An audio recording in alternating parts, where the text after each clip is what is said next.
오늘은 사무엘하 두 번째 시간입니다. 저희가 지난번에 사무엘하를 하고 저희가 저희가 수요 성경 공부를 하지 못했어요. 그래서 이제 몇 주 만에 저희가 하는데, 저희가 지난번에 사무엘하 객관하고 1장에 다윗이 사울과 요나단이 죽은 소식을 들었던 것, 그리고 나서 이제 헤브론에 올라가서 왕이 된 것과 사울의 남은 자녀였던 이스보셋이 마하나임에 가서 왕이 돼서 통치했던 이야기까지 1장, 2장 전반부의 이야기까지 저희들이 봤었습니다. 그래서 오늘은 저희들이 이제 그 이후에 이스보셋과 다윗의 로 나눠졌던, 뭐 이때도 짧기는 하지만 어쨌든 분열 시대죠. 사울의 왕조와 다윗의 왕조가 동시에 존재하고 있었던 그 시절의 이야기, 그 시대의 이야기를 우리가 4장까지의 말씀을 함께 보도록 하겠습니다. 예, 보시면은요, 저희들이 지금 보고 있는 거는요, 전체 보면 이제 1장에서 4장까지 이제 이스보셋과 다윗의 이야기, 두 사람의 이야기를 통해서 당시 이스라엘의 상황을 보고 있는데요. 그 가운데 이제 저희 7절까지, 그러니까 이스보셋이 왕이 된 게 2장 11절까지죠. 거기까지 이야기를 받고, 이제부터 이제 이스라엘과 유다의 전쟁 이야기인 12절부터의 이야기를 좀 보도록 하겠습니다. 말씀을 좀 보면은요, 넬의 아들 아브넬과 사울의 아들 이스보셋의 신복들이 어디에 건너갔나? 마하나임에 갔어. 요단 동편 마하나임으로 건너가서 그곳에서 왕조를 이룬 거죠. 자신들의 이제 사울의 왕조가 살아있음을 이스라엘은 이제 건국을 합니다. 그러고 난 다음에 그 마하나임에서 나와서 군대를 이끌고 기브온에 왔다라는 거예요. 그러니까 요단 동편에서 요단 서편으로 온 거고요. 기브온이면 사실은 그러니까 베냐민 지파의 땅이고 사울의 땅이에요. 사울의 도성이 있었던 지역이에요. 기브와 기브온 요 지역들이 전부 다 근처에 있었던 지역들인데, 이건 이제 사실상 사울이 통치하던 사울의 왕국이 있었던, 이스보셋에게 있었던 고향이죠. 하나님께서 기업으로 주신 땅, 그 땅으로 나와온 거예요. 이때 이제 다윗에게는요, 스루의 아들 요압과 다윗의 신복들도 나와서, 그러니까 다윗의 군대 장관이 이때는 요압입니다. 그러니까 다윗이 직접 칼을 들고 나가서 싸운 게 아니라, 이때쯤 되면 이제 다윗이 싸우기보다는 요압이 전쟁 지휘관이 돼서 싸워요. 그러니까 다윗과 요압과의 관계는 다윗이 요압의 외삼촌, 머리 됩니다. 그러니까 저 스루야의 아들이라고 했는데, 스루야가 다윗의 누이거든요, 누이. 그러니까 그 외조카인 요압이 가서 이제 전쟁에서 싸우는데, 이 요압이 다윗도 전쟁을 잘했잖아요. 상승장군 나가면 항상 승리했다고 그랬는데, 이 요압도 전쟁을 정말 잘한 장군이었어요. 그래서 요압도 나가서 싸워서 진 전쟁이 없어요, 요압이.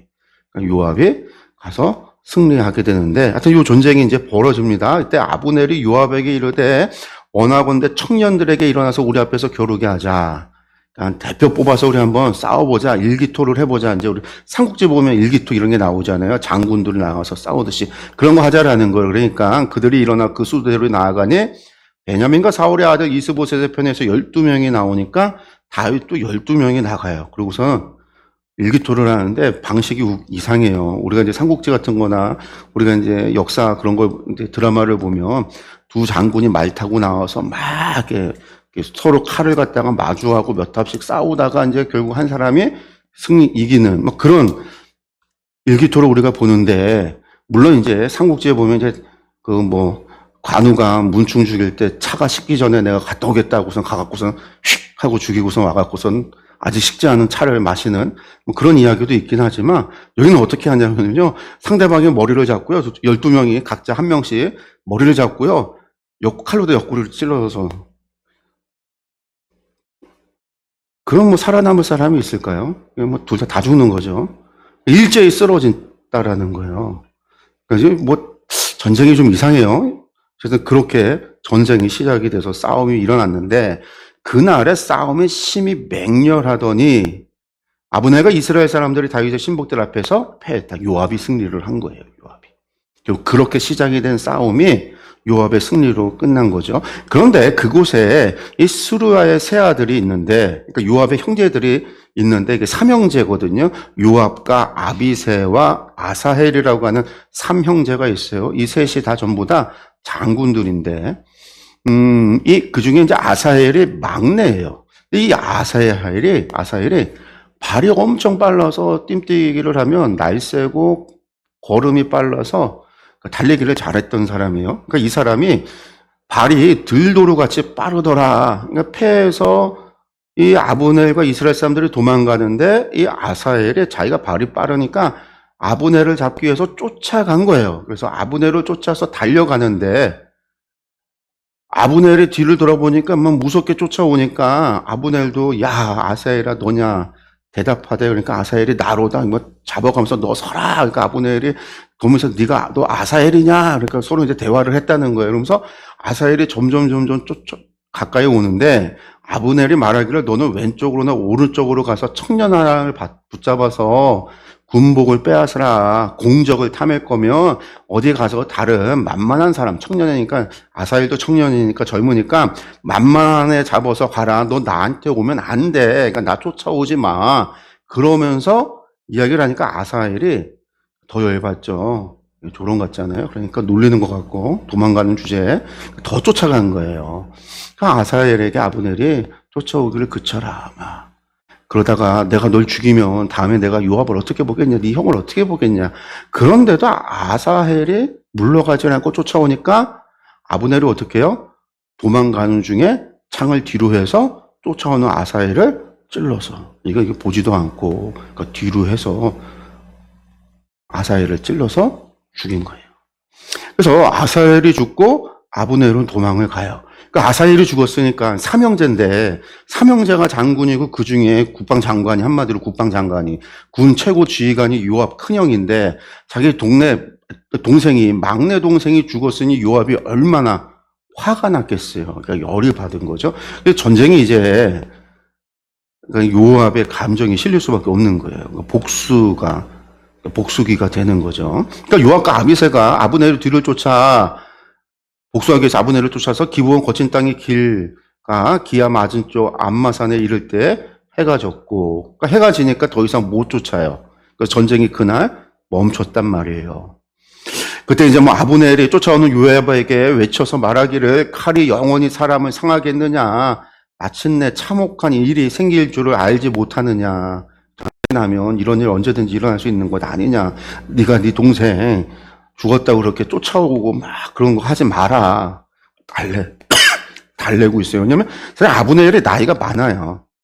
아브넬은 사울의 친척이거든요. 사울과 사촌지간인가 그래요. 그러니까 아브넬이 나이가 많은 사람이에요. 그러니까 이제 달래는 거죠. 그러니까 젊은 장군을 향해서. 그러니까 요압이 하나님이 살아계심을 두고 맹세하노니 내가 말하지 아니하였다면 무리가 아침에 각각 다 돌아갔을 것이요 그 형제를 쫓지 아니하였으라.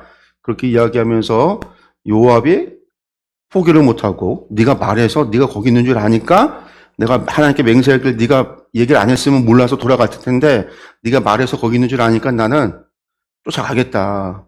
너를 잡겠다. 막 이제 그러는 거예요. 근데 뭐 이게 되겠어요? 밤에 안 되잖아요. 그러니까 결국 이제 요압이 나팔 불어서 다 물러서 그날 어쨌든 전쟁이 끝나요. 그리고 아브넬은 밤새 도망을 가는 거죠. 그래서 어떻게 해요?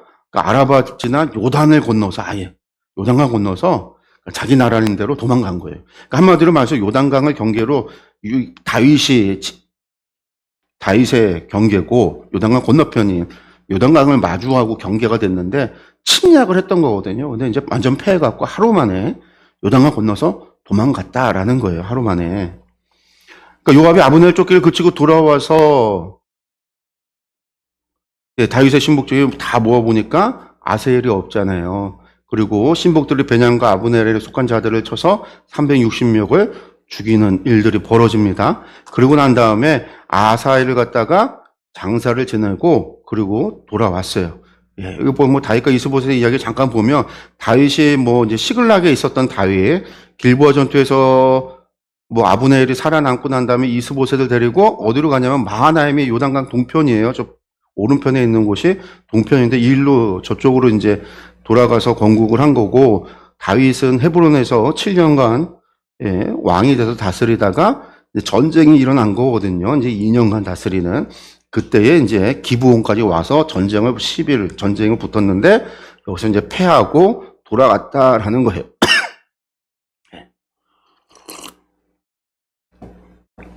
그 다음에 이제 3장에 가면 전쟁은 이거 한번 하나만 기록되어져 있어요. 이 전쟁 이후에 3장에는 갑자기 이제 이야기가 나옵니다. 갑자기 바뀌어서 전쟁에 관한 이야기가 안 하고 사울의 집과 다윗의 집 사이에 전쟁이 오래매 그냥 2년 동안 아마 계속 국지전이 일어났던 것 같아요. 전쟁이 오래매. 그런데 다윗은 점점 강하여 가고 사울의 집은 점점 약하여 갔다라는 거예요. 그러고 난 다음에 2절부터 5절까지 다윗의 족보를 갑자기 이야기를 해요. 그러면서 다윗이 헤브론에서 7년 동안 통치하는 동안 아들들을 낳았는데 맏아들이 누구냐? 암놈이라 이스라엘 여인 아히노함의 소생이고 둘째는 길르압이라 갈멜 사람 나발의 아내였던 아비가일의 소생이고 셋째는 압살롬인데 그스왕 달메의 딸 마아가의 아들이고 넷째는 아도니아라 핫깃의 아들이고 다섯째는 스바다야 아비달의 아들이요 여섯째는 이드람이라 다윗의 아내 에글라의 소생이다. 그래서 6 아들을 낳았다라는 족보가 갑자기 툭 튀나오는 거예요. 여기에 갑자기 전쟁 이야기를 하다가 왜 갑자기 요 족보 이야기를 할까? 요 뒤에 다시 이제 이 아브넬과 이스보셋 사이가 이제 틀어져서 다윗에게 항복하는 이야기로 가거든요. 그러니까 중간에 생뚱맞게 다 족보 이야기에 들어간 거예요. 족보 이야기가 여기 왜 있냐라는 거예요. 그러니까 기나긴 전쟁 끝에 전쟁이 오래됐다라고 기록하고 있는데 성경에 갑자기 족보를 기록한 이유가 무엇이냐. 첫 번째 이걸 이해하기 위해서는 3장 1절 아까 봤었던 3장 1절에 뭐가 있었어요? 사울의 집과 다윗의 집 사이에 전쟁이 오래됐는데 다윗의 집은 점점 강하여지고 흥하여지고 사울의 집은 점점 약하여졌다. 전쟁이 역사의 변곡점이 일어났는데 그 전쟁의 승패를 기록한 직후에 이 헤브론의 6 아들을 기록한 명단은 단순히 그냥 족보를 기록한 이유인 것이 아니라 역사적으로 또 신학적으로 무엇인가를 이야기하고자 하는 의도가 있는 거예요, 저자가. 무엇인가를 증명하고자. 그게 뭐냐? 당시 시대는요, 생산 능력, 그러니까 자녀를 많이 낳는 게, 가정에 아들이 많은 게 가정의 힘이고 부고, 나라에 왕이 자식을 많이 낳는 게 곧 왕권의 증명인 거예요. 왜? 하나님이 그와 함께하고 있다는 것을 제일 먼저 무엇을 통해서 알 수 있냐면, 자식을 낳느냐, 못 낳느냐를 통해서.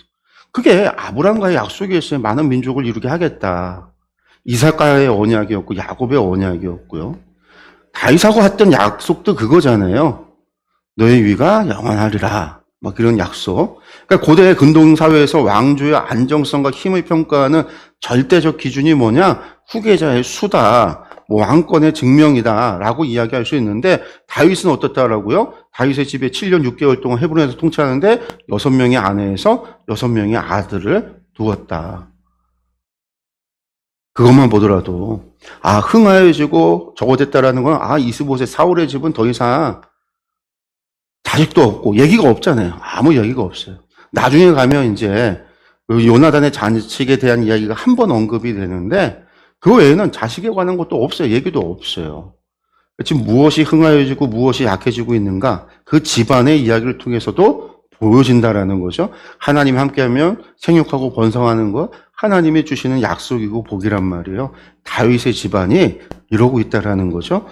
반면에 사울의 집은 생명력 쇠락하고 있는, 멈춰버린 생명력.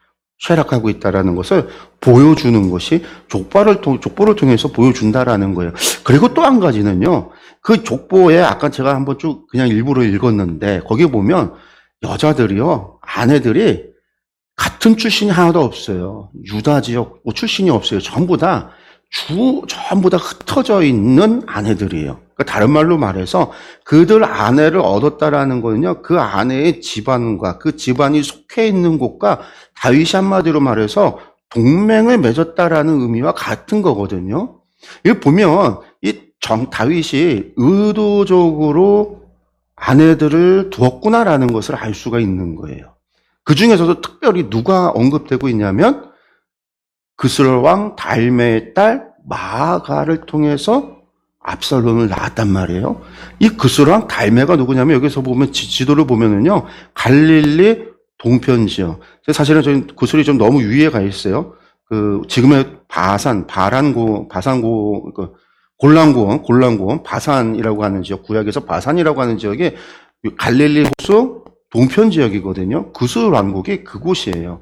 소왕국인데 사실은 이제 뭐 아람 사람들 가운데 한 부류가 그술 왕국을 이뤘다가 이제 역사가 발전되면 그술이 없어지고 이스라엘에 완전 복속이 되고 나머지는 또 아람으로 넘어가서 시리아 사람들이 시리아 왕국서에 속하게 되는데 그술이 그쪽인데 마하나임이 지금 여기도 뭐 중간에 해놨지만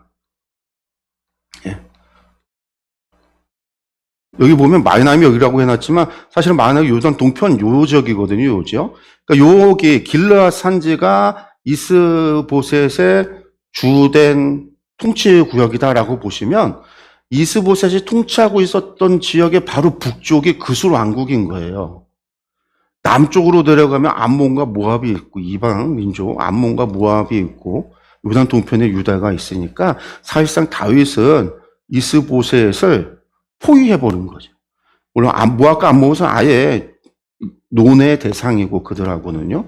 북쪽으로도 못 올라가게 그술과 동맹을 맺어서 북쪽 지역을 갖다가 압박을 하고 동편 지역과 남쪽에서는 다윗이 압박을 하는 포위하는 그런 형태로 결혼을 한 거예요. 결혼들을.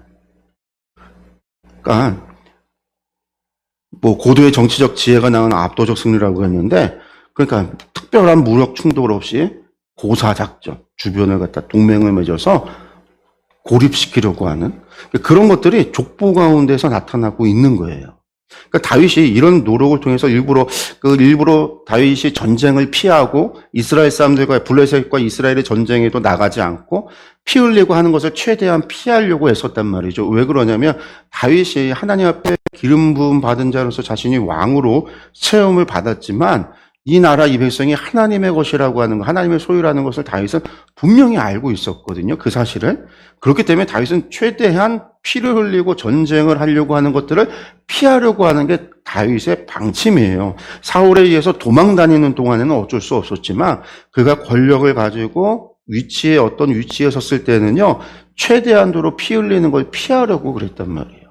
그의 계획이나 그의 전략이나 이런 것들이 여기서도 마찬가지인 거예요. 큰 전쟁보다는 갈등이 계속 있었지만 주변 나라들과의 이런 혼인을 통해서 이스보셋을 고립시키는 그런 쪽의 방법을 구사를 한 거예요. 그런데 여기에 함정이 있는 거죠. 왜냐면 그게 다윗의 방법이었을지 모르지만 그 방법으로 인한 결과가 이후에 사무엘 하를 읽어나가면 그 이후의 결과가 다 좋지 않은 쪽으로 나왔다라는 거. 그게 뭐가 있냐면 첫째 아들 암논 누구예요? 이복누이 다말을 성폭했던 놈이에요. 셋째 압살롬은 누구예요? 암논을 살해하고 첫째 형 장남을 죽이고 아버지를 향해서 반역을 일으켰던 사람이 압살롬이란 말이에요. 그 넷째 아도니아가 누구예요? 다윗이 죽기 전에 다윗이 살아있는데 스스로 왕을 선포하고 왕위를 찬탈하려고 했어요. 나중에 결국은 솔로몬에 의해서 죽임을 당해요. 그러니까 헤브론에서 낳았던 자식들 가운데 3명이 이런 그 끝이 좋지 않은 거예요. 다윗의 사무엘 하의 이야기의 후반부의 나쁜 이야기는요. 다윗의 큰 죄 2가지는 첫 번째는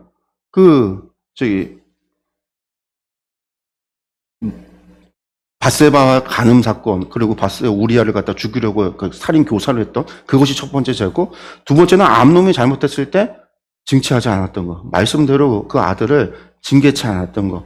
그게 비극의 시작이었단 말이에요. 압살롬이 형을 죽이고 압살롬이 반역을 일으키고 모든 일의 시작이 그 지점에서 시작이 되는 거거든요. 그리고 이제 뭐 하나 더 하면 나중에 이제 인구조사가 있지만 어쨌든 그에 있어서 가장 2개. 이게 사무엘하를 기록하고 있는 저자가 사무엘상과 사무엘하를 교차대칭 구조로 그것을 갖다가 기록할 때 사울에게 있었던 2가지 죄와 죄처럼 다윗에게 있는 2가지 죄를 이야기할 때 이 2가지 죄를 이야기하는 게 그 중에 2번째가 암논, 압살롬 이들의 이야기예요. 아들. 그게 전부 다 헤브론에서 나왔던 그가 이 문제를 해결하기 위해서 어떤 외교적인 수단, 정치적인 수단, 그런 방법들을 동원해서 했었던, 의도가 어쨌든 선했을지 몰라도 그랬던 것들이 결국은 비극으로 다가온다라는 거죠. 그러니까 이런 것을 통해서 그러니까 스스로 선택한 인간적인 방법의 결말은 뭐냐? 왕조를 경고하기 위한 전략 결혼과 다혼, 많이 결혼하는 거. 이게 신명기 17장에서 왕의 규례를 위반한 거거든요, 다윗도. 그것이 이제 비극으로 나온 거예요. 육신의 열매가 다윗 왕조를 무너뜨릴 가장 큰 원수가 된다라는 거. 그러니까 인간이 정치력으로 쌓아올린 모래성인 거예요. 생식 능력과 외교술로 구축한 왕국은 결국 스스로 무너질 수밖에 없다라는 거예요. 그럼 어떻게 해야 되는가? 하나님의 나라의 기초는요, 하나님의 언약에 기초한다라는 거죠. 하나님의 일방적인 은혜. 그게 사무엘하 7장에서 하나님께서 다윗에게 주었다 다윗의 언약에 기초하는 것이지 인간의 방법과 그거의 노력에 의지하는 게 아니라 인간의 모든 수고는 모래성으로 지은 집밖에 되지 못한다라는 거.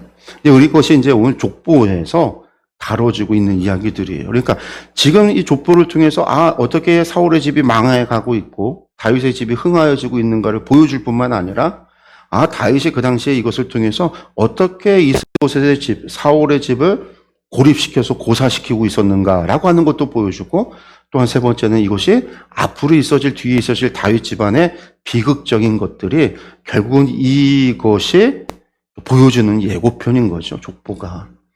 그 족보가 3장에 이야기되어지고 있습니다. 그 다음에 이제 아브넬과 이스보셋의 갈등이 3장 6절에서 11절에 나오는데 이 둘 사이에 갈등이 생겨요. 그러니까 사울의 집과 다윗의 집 사이에 전쟁이 있는 동안에 아브넬이 사울의 집에서 점점 권세를 잡은 전쟁이 길어질수록 누구의 목소리가 커질 수밖에 없어요. 장군의 목소리가 커질 수밖에 없어요. 현재도 그래요. 오늘날에도 전쟁이 지속이 되면요, 군부의 목소리가 커질 수밖에 없어요. 권력을 잡을 수밖에 없는 게 당연한 거죠. 이 전쟁을, 전체 전쟁은 아브넬이 사울의 군사령관이었던 사람이기도 했고, 오랜 나이가 있는 사울과 같은 급의, 이스보셋에 있어서는 삼촌과도 같은 사람이란 말이에요. 숙부벌이 되어지는데, 이 아브넬이 그러니까 전쟁을 하면 할수록, 시간이 지날수록 이 사람의 권세가 더 강해지고 이스보셋은 꼭두각시가 될 수밖에 없었던 거예요. 그러니까 그런 상황에 무슨 일이 벌어지냐면, 이 아브넬이 사울에게 첩이 있었는데, 르스바라고 하는 첩이 있어요. 다윗에게는 아내가 지금 많았잖아요. 6명에서 8아들을 낳았는데, 사울에게는요, 아내 이야기가 딱 둘밖에 없어요. 본초하고 지금 첩 하나밖에 없어요. 다른 거에 대한 언급이 없어요. 그래서 몇 명이 되는지 정확하게 알지 못하지만 아마도 기록하는 거 보면 없는 것 같아요. 근데 이 르스바라고 하는 여자가 후궁이었어요. 두 번째 부인이었어요. 우리가 성경에는 첩이다라고 되어 있고 새한글이나 딴 데 보면 후궁으로 되어 있지만 히브리어에는 구분이 없거든요. 그냥 사울의 아내라고 되어 있어요. 아내예요. 첩의 개념이 아니라. 이스보셋에서는 어머니인 거죠, 어머니. 근데 이 아브넬이 무슨 일을 했냐면 이 르스바와 간통을 한 거예요. 통간했다라고 했는데 내 아버지의 첩과 통간했네. 사실은 네가 내 아버지의 아내와 겁탈했느냐. 뭐 이런 표현이기도 해요. 그러니까 아브넬이 이보셋의 말을 매우 분하게 여겨서 화가 이제 싸운 거예요. 이것이. 그러면서 말하기를 내가 유다의 개머리냐?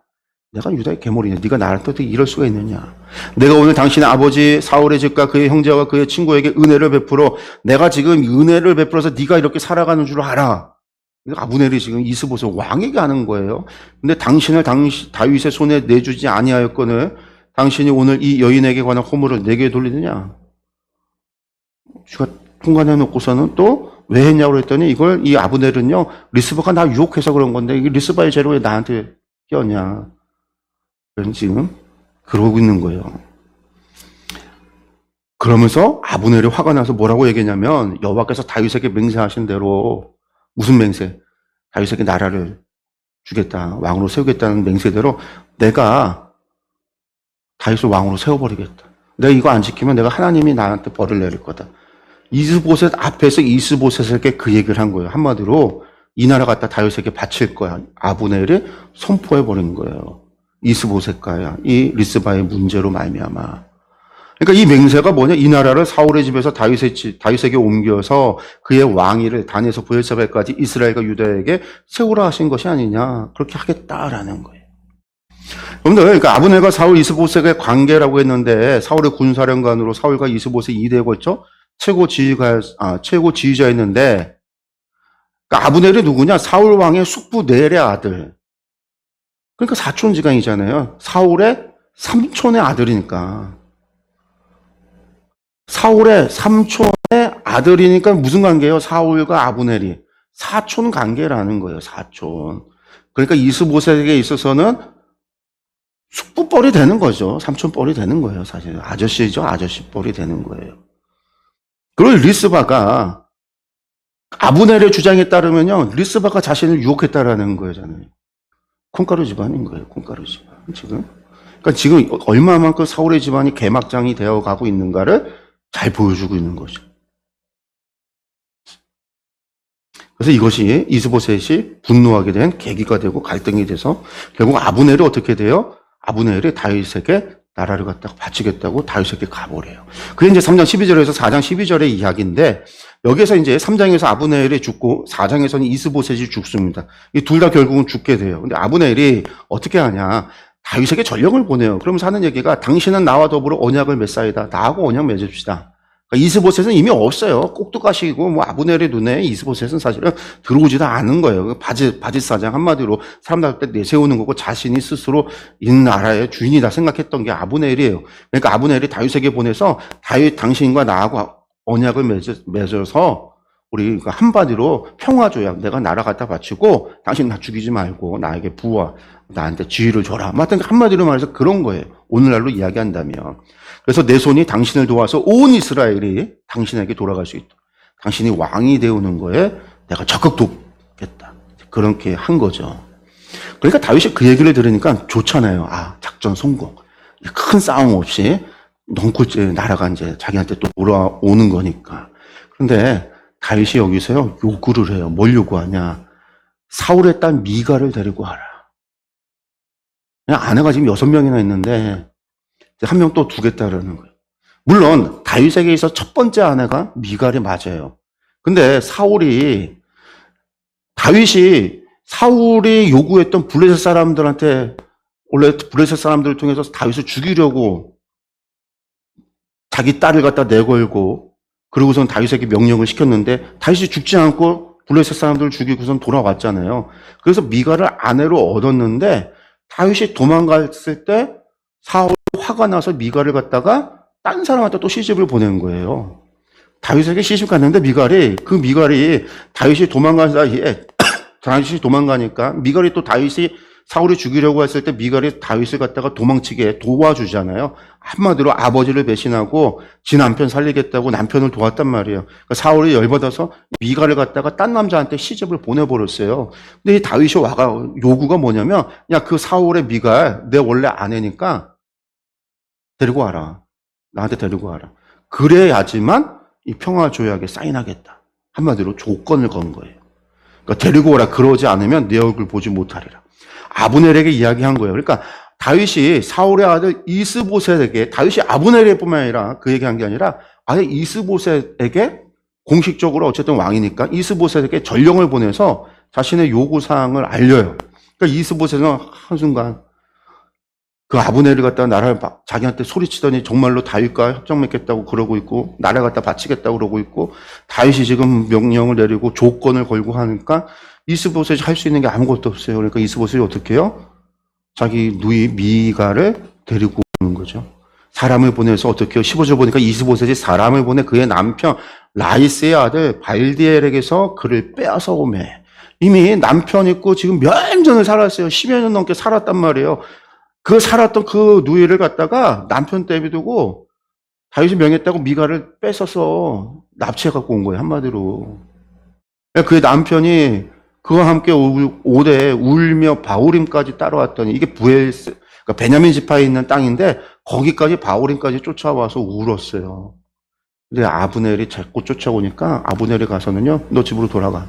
한마디로 협박을 한 거예요. 따라오면 죽인다. 성경에는 없지만 그에게 돌아가라 하며 돌아갔다. 그냥 돌아가지 않았겠죠. 협박을 했을 거예요. 자꾸 따라오면 죽여버리겠다고. 아브넬이 그랬던 것 같아요.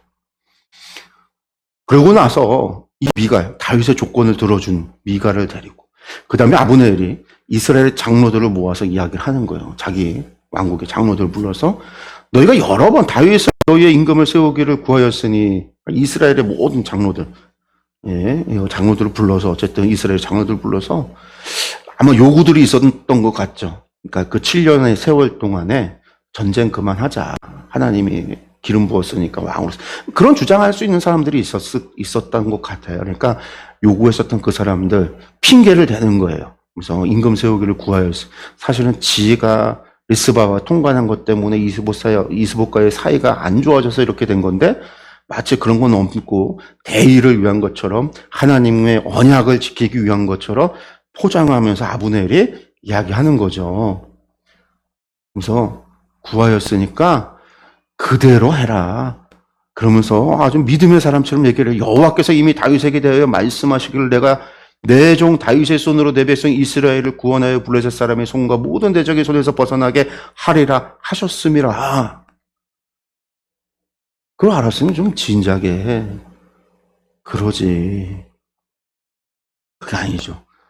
자기가 다윗이 왕이 되는데 역할을 해서 한마디로 말해서 뭐 공신처럼 어떤 역할을 해서 좀 무엇을 이제 자리를 잡고 자리를 얻어내고 부를 어떤 약속에 어떤 무엇인가를 얻어내기 위해서 하는 거죠. 사실은 믿음의 행위가 아닌 거예요. 기회자예요. 사실은 이 기회에 또 자신의 이익을 위해서 행동하고 있는. 그 아브넬이 또 베냐민 사람의 귀에 말하고 아브넬이 이스라엘과 베냐민을 온 집에 선하게 여기는 모든 것을 다 이야기했대. 이스라엘 장로들 찾아가고 이제 베냐민 사람들한테도 얘기하고 베냐민은 지금 다윗과 전쟁 중에 있는 건데 한마디로 말해서 이스봇에 따라간 사람들 뭐가 되겠어요? 근데 아브넬이 다 이야기를 하는 거예요. 그러고 난 다음에 모든 걸 다 해결했어요. 아브넬이 다 해결을 했어. 다 설득을 했어. 그러고 나서 이제 다윗에게 말하려고 헤브론으로 간 거예요. 이제 사인 받아서 이제 딱 다윗이 왕이 되면 이스라엘과 유다가 통일 왕국을 이루는데 제1등 공신이 누가 되는 거예요? 사실상 아브넬이 되는 거예요. 그러니까 아브넬이 이걸 위해서 다윗에게 가서 헤브론을 간 거예요. 그 아브넬이 군대도 안 읽고 가 20명, 부하 20명만 데리고 헤브론에 가서 다윗에게 나아갑니다. 그러니까 다윗이 기분이 얼마나 좋겠어요. 그러니까 다윗이 큰 잔치를 벌여요. 그리고선 아브넬이 다윗에게 그때 말하죠. 내가 일어나 가서 내가 했다라는 거예요. 내가. 그러면서 나의 공적을 지 입으로 치하하기 시작하죠. 내가 온 이스라엘 무리를 내 주 왕의 앞에 모아 더불어 언약을 맺게 하고 마음이 원하는 대로 모든 것을 다스리게 하리이다. 내가 그렇게 할게요. 내가 하겠습니다. 내가 당신이 모든 이스라엘을 다스릴 수 있도록 지가 뭔데? 이 나라가 하나님의 나라지. 지 나라인가? 지가 무슨 다윗이 지금 사실상 마음만 먹으면 얼마든지 할 수 있는데도 사실은 기다리고 있는 거거든요. 그는 기다리고 있는 거예요. 하나님의 때를 기다리고 하나님께서 원하시는 바를 기다리는 거예요. 헤브론에 올라갈 때도 하나님께 물어보고 갔어요. 시글락에서 계속 있다가 하나님께 여쭤보고 간 거였다면 다윗은 하나님의 때를 기다리고 있었던 거예요. 근데 아브넬이요. 지가 뭔데? 지가 하겠다라는 거예요. 그러니까 다윗이 이제 잔치가 끝났어요. 다 이야기 됐어요. 이제 얘기가 아마 오고 갔을 거예요. 그래서 앞으로 어떻게 다윗이 온 이스라엘의 왕이 될 것인가 이야기가 다 끝났어요. 그리고 다윗이 아브넬을 보내요. 그러면서 평안히 가라. 보냈어요. 그랬는데 요때에 잔치를 벌이고 이야기를 하는 사이에 누가 헤브론에 없었냐면 요압이 헤브론에 없었어요. 성경에 보면 요압이 적군을 치고 크게 노력한 물건을 가지고 돌아오니 22절에 그렇게 되어 있거든요. 그러니까 이 시기에 유다가 다른 지역하고 전쟁을 하고 있었던 거예요. 그것이 블레셋이 됐던 아말렉이 됐던 에돔이 됐던 혹은 암몬이나 모압이 됐던 아마도 블레셋일 가능성이 가장 커 보이기도 하지만 어쨌든 어쩌면 아말렉일 수도 있죠. 근데 요압이 나가서 전쟁을 하고 그 지역을 또 전쟁에서 승리를 한 다음에 노력한 것을 가지고 오는 사이에 아브넬이 왔다 간 거였거든요. 요압이 왔는데 오고 나니까 소식이 들린 거예요. 누군가가 요압에게 와서 얘기를 해요. 아브넬이 왔다 갔습니다. 아브넬이 왕에게 와서 뭐 이런 얘기를 하고 어떻게 했습니다. 그러니까 다윗 왕이 잔치까지 벌여주고 편안히 가라고 보냈나이다. 요압에게 누군가가 다 이야기를 했어요. 그러니까 요압이 화가 났죠. 왜? 아브넬이 누구예요? 동생의 원수인데. 요압이 화가 나갖고요. 다윗에게 가서 따져요. 24절 요압이 왕에게 나아가 이르되 어찌하심이니까? 말은 순하였어요. 어떻게 이럴 수 있습니까? 아브넬이 왕에게 나아가고는 어찌하여 그를 보내 잘 가게 하셨나이까? 막 화가 나서 요압이 다윗에게 따지는 거예요. 그러면서 뭐 다윗도 아시려니와 넬의 아들 아브넬이 온 것은 왕을 속이기 위함입니다. 막 그렇게 이제 이야기를 해요. 그러나 그건 지 생각인 거고 지금 분노에 쌓여 있으니까 그 분노가 다윗에게까지 막 쏟아서 이야기를 한 거예요. 그러고 난 다음에 나오면서요, 요압이 왕에게 막 쏟아붓고 나와서 왕에게 허락도 받지 않고요, 자기 있는 수하를 갖다가 보내요. 아브넬을 쫓아가게 해요. 그러고서는 아브넬을 속여서 다시 왕궁 헤브론으로 불러요. 왕이 불렀다라고 거짓말을 한 거예요. 그러니까 아브넬은 뭣도 모르고 헤브론으로 다시 돌아와요. 이 모든 것을요, 다윗은 알지 못했다라는 거죠. 다윗은 알지 못했더라. 그리고 27절에 아브넬이 헤브론으로 돌아오니까 요압이 더불어 조용히 말하는 듯이 그를 데리고 성문 안으로 들어가서 데리고 오는 것을 성문 바깥에서 기다렸다가 아브넬을 데리고 성문으로 데리고 들어가요. 마치 뭐 중요한 얘기를 하려고 하는 것처럼 밑좀 빠진 것을 얘기하려고 하는 것처럼 데리고 들어가는데 들어가면서 바로 아브넬을 죽여버린 거예요. 왜? 자기의 동생 아사엘의 피로 말미암아 복수한 거죠. 복수를. 그러고 난 다음에 다윗이 이 이야기를 들어요. 다윗이 하는 얘기가 뭐예요? 넬의 아들 아브넬의 피에 대하여 나와 내 나라는 여호와 앞에 영원히 무지하다.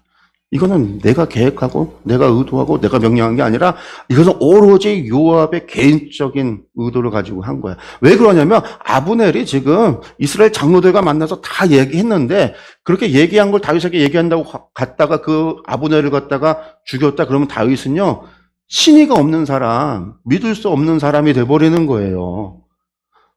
그러면 이스라엘의 다른 장로들이나 사람들이 다윗에게 돌아오겠냐고요? 순복하겠냐고요? 항복을 하겠냐고? 죽여버려, 항복하고 갔어도 죽이는데 왕 되게 하겠다고 그 모든 일을 계획해서 준비하고 간 아브넬조차 죽여버리는데 다윗이 그렇게 악독하면 이 사람들이 다윗을 어떻게 따르겠냐라는 거예요. 그러니까 다윗이 제일 먼저 한 얘기가 그 얘기예요.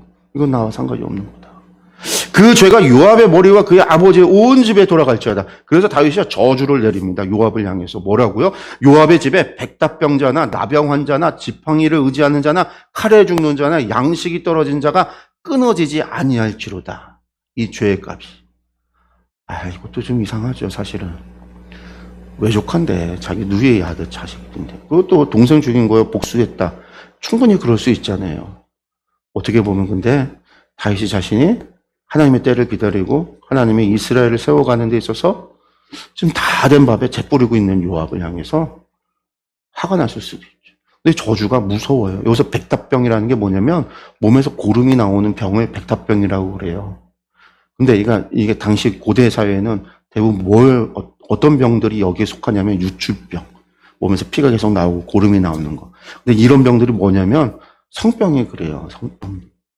성계에서 고름이 쏟아지는 성병. 당시에는 그런 약이 없었기 때문에 성병이라는 게 그런 병이에요. 그러니까 이 집안에 성병에 걸려 죽을 놈들, 나병 환자들, 지팡이, 그러니까 다치고 장애를 가진 사람들, 막 칼에 죽거나 막 양식이 떨어 굶어 죽거나 온갖 저주를 할 수 있는 저주는 다 한 거예요.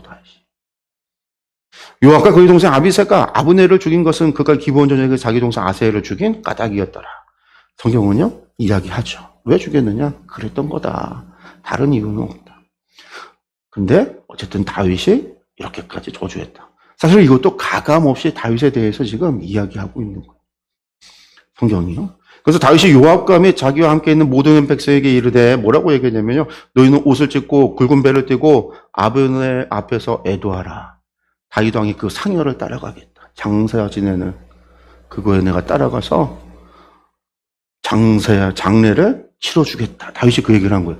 요압 입장에는 자기가 죽였는데, 동생의 원수 죽였는데, 무슨 거기 가서 내가 장례를, 다윗이 명령을 하는 거예요. 그러면서 왕이 간다라는 거는요, 최고의 장례를 치러주는 거거든요, 한마디로. 뿐만 아니라 가서는요, 왕이 소리 높여 울고, 그 장례 치르는 가운데 아브넬의 죽음을 마치 사울과 요나단 죽었을 때처럼 왕이 백성들 앞에서 우는 모습을 보여줘. 백성들도 다윗을 따라서 다 우는 거예요. 그래서 이 왕이 아브넬을 위하여 애가를 지었다. 그러면서 아브넬의 죽음이 어찌하여 미련한 자의 죽음 같은고. 그 얘기는 아브넬이 억울하게 죽었다라는 뜻이거든요. 그렇게 이제 애가를 지으니까 이스라엘, 그게 이제 소문이 온 이스라엘에 났어요. 그러니까 장로들이나 다른 사람들이 듣기에 이게 다윗이 일부러 의도적으로 한 게 아니라 요압이 한 거구나. 다윗과는 상관이 없는 거구나. 다윗은 믿을만 하구나. 라고 생각하는 거예요. 그래서 다윗의 그러한 모습을 온 백성이 보고 기뻐하며 왕이 무슨 일을 하든지 우리가 다 기뻐했. 이날에야 온 백성과 온 이스라엘이 넬의 아들 아브넬을 죽인 것이 왕이 한 것이 아닌 줄을 알았다라는 거죠. 다윗이 그렇게 했더니요. 왕이 그의 신복에게 이르되 오늘 이스라엘의 지도자의 큰 인물이 죽은 것을 알지 못하느냐. 내가 기름 부음 받은 왕이 되었으나 오늘 내가 약해서 스루의 아들인 이 사람을 제어하기가 너무 어려우니 요압을 내가 제어할 수 없. 내가 기름 부은 왕인데도 내가 제어할 수가 없어. 내가 약해서. 다윗이 그런 얘기는 요압이 얼마나 강성한지. 여호와는 악행한 자에게 그 악한 대로 갚으실지로다 하니라. 다윗이 그냥 요압에게 어쩌면 이게 쌓였던 게 아닐까 싶어요. 근데 요압을 보면요, 충분히 어떤 사람인지 우리가 이후의 이야기 사무엘 하를 보면 요압은 정말 그런 사람이구나 하는 걸 알 수 있어요. 보면은요, 다윗과 요압의 영적 시면이라고 했는데 왕과 그의 그림자라 했는데 다윗 왕국을 지탱하는 가장 강력한 칼. 그런데 이 요압이 사실은 다윗의 영혼을 찌르는 가장 아픈 가시였다라는 거예요. 다윗이 이스라엘을 세우는 왕이 되는 데 있어서 1등 공신이 요압이었는데 동시에 끊임없이 다윗을 힘들게 하고 괴롭혔던 사람이 또한 요압이에요. 지독한 모순의 사람인 거죠. 일단 보면 다윗의 누이였던 수르야의 아들 세 아들이 아비세, 요압, 아사야, 아까 얘기했던 거 혈연으로 묶여져 있는데 이 혈연으로만 단순히 묶여져 있는 게 아니라 아둘람 꿀 시절부터 다윗과 함께 있어요. 이 세 아들들은요. 그러니까 지독하게 왕이 돼서 좋은 시절뿐만이 아니라 다윗이 한참 힘들었던 그런 광야 생활에서부터 생사고락을 함께 했었던 전우였어요. 그러니까 요압의 입장에서 어떻게 보면 다윗이 기름 부은 것을 빼면은요, 다윗이나 요압이나 도끼인 객기라고 생각할 수도 있어요. 그래서 실제로 요압이 그렇게 건방진 것이 아니었을까라는 생각도 드는데, 거기다가 요압은 또 누구냐면, 그러니까 이제 다윗 같은 경우는요, 하나님의 언약을 지키고 하나님의 때를 기다리고 하나님의 헤세드, 자비를 따르려고 하는 신본주의자, 하나님의 뜻을 따르는 사람이었다라고 한다면 이 요압은요, 현실주의자예요. 현실주의자. 그러니까 국가의 이익, 자신의 입지를 위해선 모든 수단도 다 정당화되는 현실주의자였어요. 자신의 이익을 위해서는. 나라의 이익을 이야기하지만 솔직히 자신의 이익을 위해서는 모든 것이 왕이 용서해도 자기가 죽여버리고, 왕이 요구해도 자기 생각이 안 맞으면 왕을 무시해버리고, 그게 요압이었다라는 거예요. 뿐만 아니라 요압은 누구냐면 왕의 가장 수치스러운 치부를 알고 있었던 유일한 사람. 그게 뭐예요? 우리아를 죽이라고 할 때 요압에게 편지를 썼단 말이에요. 우리아를 최전방에 뒀다가 가장 전쟁터, 암몬과의 전쟁에서 가장 전쟁 치열한 지역에 우리아를 배치했다가 한순간에 우리아를 최전방에 세워놓고 후퇴해서 우리아를 죽이게 하라. 이게 다윗의 명령인데 그 명령을 요압에게 내렸고 요압이 실행해서 우리아가 죽었단 말이에요. 그러니까 다윗의 치부를 알고 있었던 사람, 우리아를 죽이는 데의 공범, 다윗의 공범이 요압이에요. 그러니까 다윗의 가장 치부를, 어두운 부분을 죄 숨기고 싶은, 한마디로 요즘 드라마로 치면 장부 가지고 있는 사람, 그게 요압이었다라는 거예요. 그리고 통제불능, 아까도 얘기했지만 아브넬을 암살하죠. 나중에 사무엘하 20장에 가면 압살롬의 반란 때 아마사가 압살롬의 군사사령관이었는데 이 아마사를 다윗이 용서하고 자신의 부하로 삼아요. 그러니까 요 압살롬과 전쟁, 아마사가 요압이 칼 들고 싸웠는데 요압이 죽고 나서 전쟁이 반란이 진압이 되고 나니까 상대편에 있었던 군 장군을 갖다가 다윗이 데려다가 군사령관으로 삼아요. 요압 입장에는 자기가 군사령관인데 적군을 갖다가 세운 거예요. 그러니까 요압이 열받죠. 화가 나요. 근데 또 요압하고 아마사하고는 또 친척 관계예요. 근데 기분이 나쁜 거예요. 그러니까 요압이 아마사를 살해해요. 또 살해를 해요. 다윗이 군사령관 세워서 세바가 반란한 걸 진압하라고 보내놨더니만 요압이 이 아마사가 가서 군대를 소집하고 군대를 갖다가 모아서 세바를 싸우려고 준비하는데 요압이 마치 전쟁 준비하는 거 어떻게 잘 돼가냐고 와서 인사하듯이 와갖고선 그냥 죽여버리고 그 군대 자기가 차지해갖고 가서 전쟁을 해버려요. 요압이 그랬단 말이에요. 또 압살롬 같은 경우 뭐예요? 다윗이 제발 죽이지 말아달라고 그랬어. 그랬더니 요압이 어떻게 해요? 가서 바로 죽여요. 나무에 머리가 걸려서 매달려 있는 걸 보고요. 그러면 그냥 포로 잡아와서 끌고 와서 다윗 앞에 데리고 가면 되는데 아니에요. 잘 됐다 해서 창으로다가 그냥 찔러 죽여요. 다윗이 그렇게 부탁을 했음에도 불구하고. 요압이라는 사람이 이런 사람이었던 한마디로. 다윗이 이야기하잖아요. 내가 기름 부음 받은 왕이 되었으나 오늘 약하여서 내가 약했어. 이 수려의 아들들을 제어하기가 너무 어렵다. 탄식을 했다라는 거예요. 그러니까 하나님의 은혜로 세워진 왕이지만 육의 힘에 갇힌 인간적 딜레마, 그러니까 요압이라고 하는 육신의 힘, 육적인 힘, 그것이 자신을 왕으로 세우는 공신이고 가장 큰 힘이 되어졌지만 결국 그것이 의지하게 될 때는 그게 믿고 의지하고 권력을 나눠줬을 때 자신을 찌르는 가장 아픈 칼이 되어졌다라는 거죠. 그리고 나중에 그 요압을 다윗이 그래서 죽을 때 자기는 어떻게 하지 못하고 솔로몬에게 부탁하잖아요. 너 요압 반드시 죽여라. 그래서 요압이 나중에 죽임 당해요. 성전에 있는 제단의 뿔을 잡으면 그 누구도 용서하라고 율법에 되어져 있어요. 뿔을 잡으면 죄를 용서하라고. 근데 그 성전에 도망가서 요압이 그 제단 뿔을 잡았는데도 불구하고 끌어다가 죽였어요. 결국은 솔로몬에 의해서 요압이 죽임 당하죠. 근데 그 다음에 이제 이스보셋의 죽음에 대한 이야기가 나오는데 사울의 아들 이스보셋이 아브넬이 헤브론에서 죽었다함을 듣고 맥이 풀리고 온 이스라엘이 놀라. 야, 이거 큰일 났다. 이스보셋이 이제 난리가 난 거죠. 근데 이 사울의 아들에게 이스보셋에게 군 지휘관 두 사람이 있었으니, 그러니까 한마디로 아브넬 외에 아브넬 밑에 있는 뭐 장군들이 또 있었던 거죠. 그러니까 아브넬이 대장이었으면 이 두 사람은 뭐 소장이나 뭐 그 정도, 그 바로 밑에 있는 두 장군이 있었는데 한 사람의 이름이 바안하고 한 사람이 레갑인 거예요. 근데 이 두 사람이요, 그러니까 사울이 그러니까 아들 요나단에게 4절에는요, 그 집안에 이 무비보셋이라고 하는 요나단이라 아들, 무비보셋 다리 저는 아들 하나가 있었다라는 게 4절에 잠깐 언급이 되고 나서 5절에 바로 이 레갑과 바가가 어떻게 해요? 이스보셋 집에 이르렀을 때 이스보셋이 낮잠을 자고 있었는데 그 낮잠을 자는 걸 보고서는요, 밀을 가지러 온채하고 집 들어가서는요, 배를 찌르고 도망을 가요. 이스보셋을 칼로 찔러서 낮잠 자고 있는 도망을 갔다라는 거예요.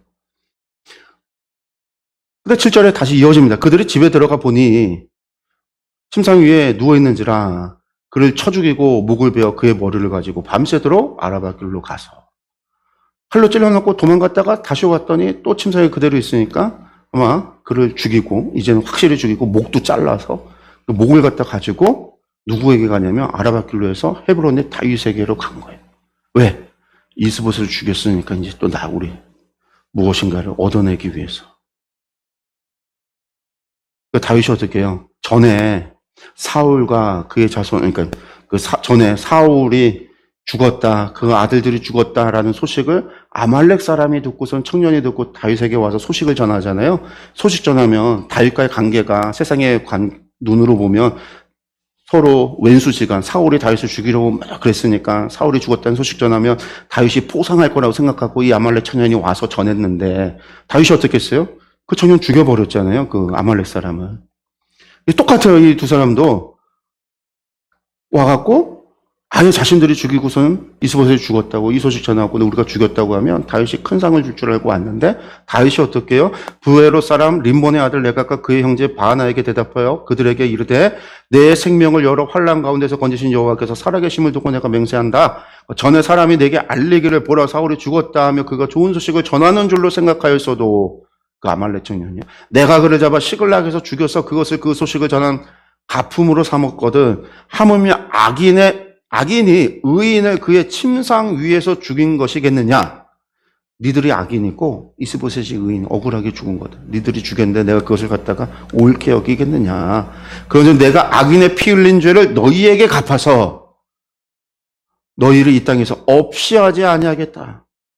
그래서 청년들이라고 하는데 부하들에게 명령해서 그들을 죽이고 수족을 베어서 헤브론 목가에 매달고 수족을 팔다리를 다 잘라서 헤브론 목가에 매달았다라는 거. 사람들이 보이게. 그러고서는요, 이스보셋 머리를 가져다가 아브넬의 무덤에 같이 장사를 지어줘요. 그러니까 이게 하나님의 나라는 한마디로 인간의 겉모습으로 세워지지 않는다라는 걸 우리에게 보여줘요. 사울의 왕조 몰락이 되는 이유. 다윗의 왕조가 태동하는 사이에 있었던 이 참혹했던 두 집안과 사이의 전쟁 이야기 속에서 하나님께서는요, 인간의 방법과 폭력과 그 욕심과 욕망으로 세워지는 나라를 허용하지 않는다라는 걸 보여주는 거죠. 다윗은 결국은 아무것도 하지 않았어요. 하나님의 뜻을 기다렸어요. 스스로들 죄 가운데 욕망을 찾아가다가 아브넬과 이스보셋 사이가 틀어진 거는요, 리스바와 아브넬의 욕망 때문이었던 거고.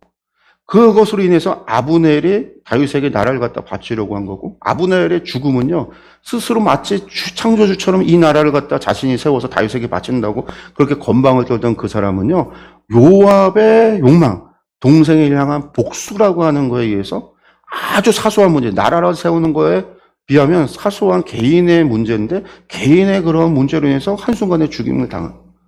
그 전쟁에, 수많은 전쟁터에서 살아남았던 이 노장이 그냥 그 괴락에 어이없이 죽은 거예요. 한마디로 말해서.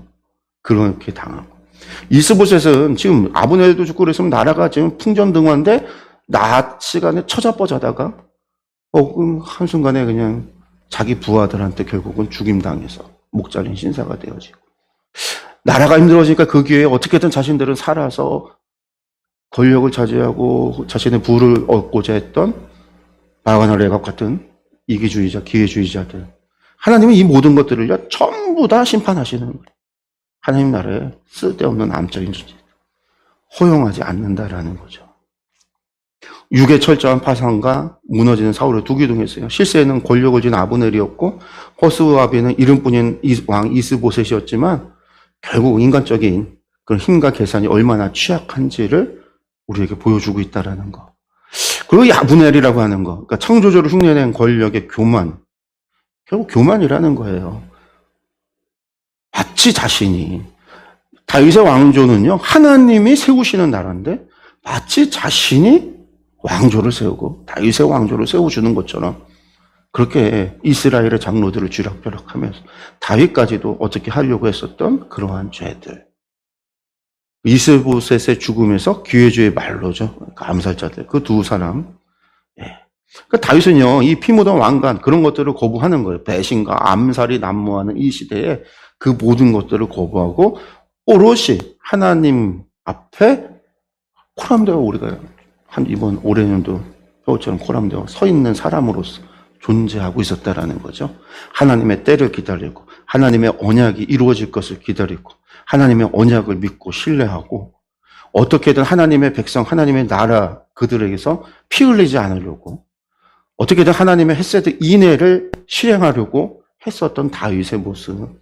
그게 다윗이 이스라엘의 왕이 되어지는 가장 큰 이유가 되는 거죠. 그러니까 음모와 암살로 통일왕국을 이루지 않겠다라고 하는 그러한 순수, 그 믿음이 다윗에게 있었다라는 거예요.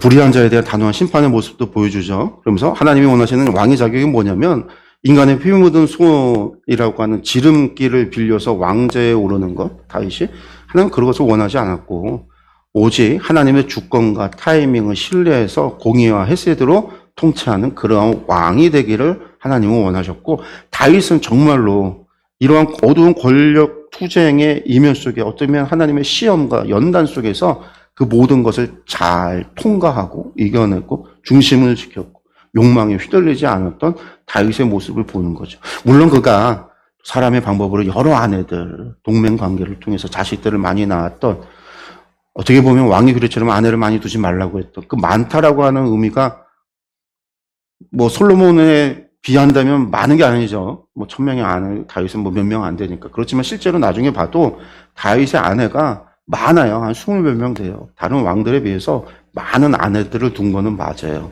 그게 다윗이 어쩌면 왕조를 세우는 불안정했던 왕권을, 왜냐면 반역이 2번이나 있었으니까.